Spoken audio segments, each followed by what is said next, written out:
नमस्कार, Asian public TV में आपका स्वागत है। Asian public TV business news में हम अदानी समूह से खबर शुरू करते हैं। अदानी समूह के चेयरमैन गौतम अडानी ने ट्वीट कर जापान के राजदूत हिरोशी सुजुकी के साथ मुलाकात की जानकारी दी है। उन्होंने कहा कि हमारे बीच बहुत ही आकर्षक चर्चा हुई है। हम उनके मुद्रा बंदरगाह और रवाड़ा की यात्रा के लिए आभारी हैं, जहां हम 30 गीगावाट क्षमता के दुनिया के सबसे बड़े हाइब्रिड नवीनीकरण ऊर्जा पार्क का निर्माण कर रहे हैं। अडानी ने लिखा कि भारत की संस्कृति के लिए जापानी राजदूत की सराहना हमारी साझेदारी के लिए उनकी ओर से दिए जाने वाले महत्व और भारत के लिए उनका जबरदस्त समर्थन वास्तव में प्रेरणादायक है।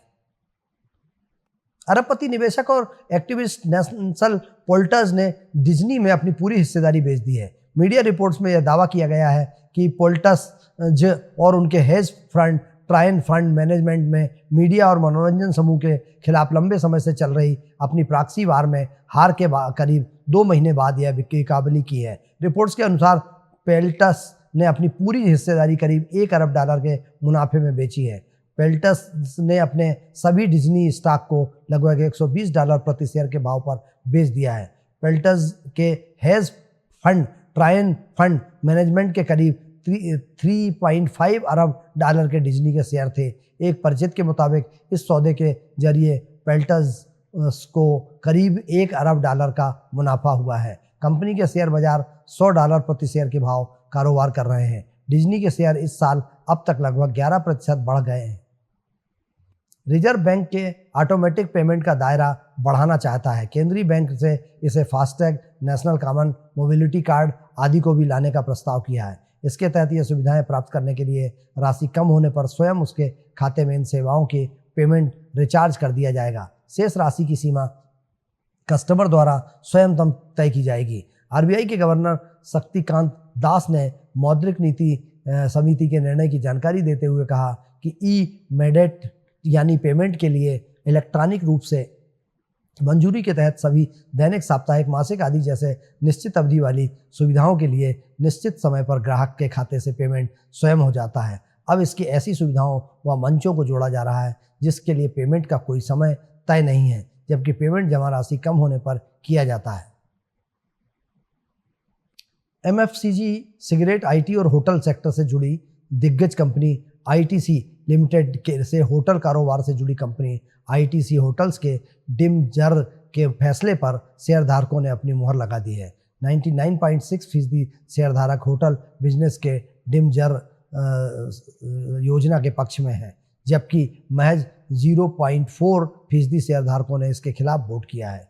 आईटीसी ने स्टॉक एक्सचेंज के पास फाइल किए गए रेगुलेटरी फाइलिंग में कहा, आईटीसी और आईटीसी होटल्स के शेयरधारकों और क्रेडिटर्स के बीच स्कीम ऑफ अरेंजमेंट की मंजूरी के लिए ई वोटिंग हुई, जिसमें डिमजर को मंजूरी दी गई है। शेयरधारकों से मंजूरी मिलने के बाद पैरेंट कंपनी ने आईटीसी होटल को अलग कर स्टॉक एक्सचेंज पर लिस्ट कराया जाएगा।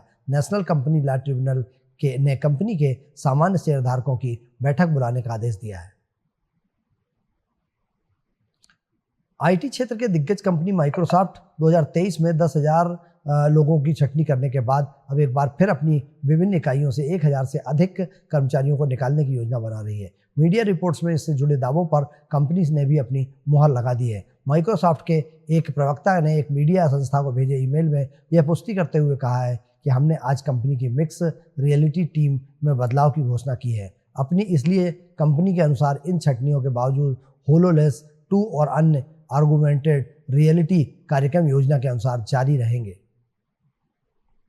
भीषण गर्मी के कारण देश में मई 2024 में गैस आधारित बिजली उत्पादक कई साल के उच्च स्तर पर पहुंच गया है। गैस आधारित बिजली का इस्तेमाल लगातार बढ़ने से 2 वर्षों में तरलीकृत प्राकृतिक गैस के आयात में तेज वृद्धि का अनुमान है। ग्रिड इंडिया के आंकड़ों के मुताबिक अप्रैल और मई में देश में गैस आधारित बिजली का उत्पादन 1 साल पहले की समय अवधि की तुलना में दोगुना होकर 8.9 अरब किलोवाट पहुंच गया था। इसके साथ ही बिजली बनाने में इस्तेमाल कोयले की हिस्सेदारी में कोरोना महामारी के बाद पहली बार गिरावट आई है। मई में बिजली उत्पादन में कोयले की हिस्सेदारी 1 साल पहले की समान अवधि में 75.2% से घटकर 74% रह गई है। वहीं गैस की हिस्सेदारी 1.6% से दोगुना होकर 3.1% के स्तर तक पहुंच गई है। चालू वित्त वर्ष के दौरान देश में गैस आधारित बिजली के उत्पादन में 10.5% बढ़ोतरी की उम्मीद है। भारतीय रिजर्व बैंक की मौद्रिक नीति समिति ने 3 दिन तक चली बैठक के बाद रेपो रेट को वर्तमान दर पर बरकरार रखने का फैसला किया है। दर निर्धारण समिति ने लगातार 8वीं बार ब्याज दरों में कोई बदलाव नहीं किया है। इसके पहले केंद्रीय बैंक ने पिछली फरवरी 2023 में रेपो दर बढ़ाकर 6.5% की थी। रेपो रेट में बैंक की EMI जुड़ी होती है। ऐसे में रेपो रेट में कोई बदलाव नहीं होने के यह तय हो गया है कि आपके बैंक लोन की EMI में फिलहाल कोई बदलाव नहीं होने वाला है। इसके पहले भारतीय रिजर्व बैंक RBI की ब्याज दर निर्धारण समिति ने अगली मौद्रिक नीति तय करने के लिए 3 दिवसीय बैठक शुरू की है। यह बैठक 5 जून से शुरू होकर 7 जून तक चली। RBI MPC की बैठक में 6 सदस्यों में से 4 ब्याज दरों को स्थिर रखने के पक्ष में है। भारतीय स्टेट बैंक के शेयरों में जोरदार तेजी आई है। स्टैंड SBI का शेयर बाजार 10% से बढ़कर 912.10 रुपये के ऑल टाइम हाई पर पहुंच गया है। इसके साथ ही भारतीय स्टेट बैंक के बाजार पूंजीकरण भी 8 लाख करोड़ रुपए से के पार चला गया है। बैंक मार्केट कैप के लिहाज से यह उपलब्धि हासिल करने वाली 7वीं सूचीबद्ध कंपनी बन गया है। SBI के शेयरों में यह तेजी एग्जिट पोल से नरेंद्र मोदी की अगुवाई वाले NDA गठबंधन को भारी बहुमत मिलने के अनुमान से आई है। पिछले 6 महीनों में SBI के शेयरों में 61% का उछाल आया है और यह बैंक से टाक 564 रुपये प्रति शेयर से बढ़कर 912 रुपये वर्तमान स्तर पर पहुंच गया है। वीकली एक्सपायरी के दिन बाजार की चमक लौटती हुई दिखी है। बाजार बड़ी रिकवरी करते रहे हैं। सेंसेक्स निफ्टी कारोबार में अंत में अच्छी बढ़त लेकर बंद हुए हैं। लगातार दूसरे दिन बाजार में तेजी दर्ज की गई है। निफ्टी 201 अंक चढ़कर 22.821 पर बंद हुआ है। सेंसेक्स 692 अंक चढ़कर 75.074 पर बंद हुआ है और निफ्टी बैंक 237 अंक चढ़कर 49.291 पर बंद हुआ है। मिड और स्मॉल कैप इंडेक्स सेम में भी जमकर खरीदारी हुई है। साथ बीते 2 दिनों से यहां सरकारी कंपनियों की पिटाई हुई है। वहां फिर से खरीदारी लौटती दिख रही है। क्लोजिंग तक सबसे ज़्यादा तेजी IT और रियलिटी इंडेक्स में दर्ज की गई है। सरकार ने देश में रिकॉर्ड गेहूं उत्पादन की उम्मीद जताई है। 11.29 करोड़ टन गेहूं पैदा हो सकता है, जबकि कुल खाद्यान्न 32 करोड़ टन से ज़्यादा हो सकता है। कृषि एवं किसान कल्याण मंत्रालय 2023-24 के प्रमुख कृषि फसलों के उत्पादन के तीसरे अग्रिम अनुमान में कहा है कि चावल उत्पादन इस दौरान 13.67 करोड़ टन हो सकता है। मक्का का उत्पादन 3.57 करोड़ टन और अन्न का 1.74 करोड़ टन, अरहर का 33.85 लाख टन और चने का 1.16 करोड़ टन उत्पादन हो सकता है।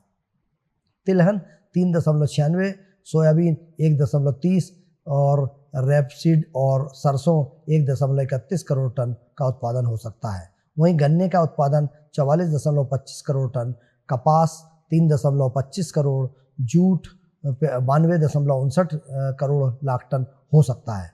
एशियन पब्लिक टीवी पर आपको बिजनेस से जुड़ी हुई खबरों में फिलहाल इतना ही, लेकिन आप हमसे जुड़े रहें। हम आपको हर अपडेट देते रहेंगे एशियन पब्लिक टीवी के माध्यम से। नमस्कार।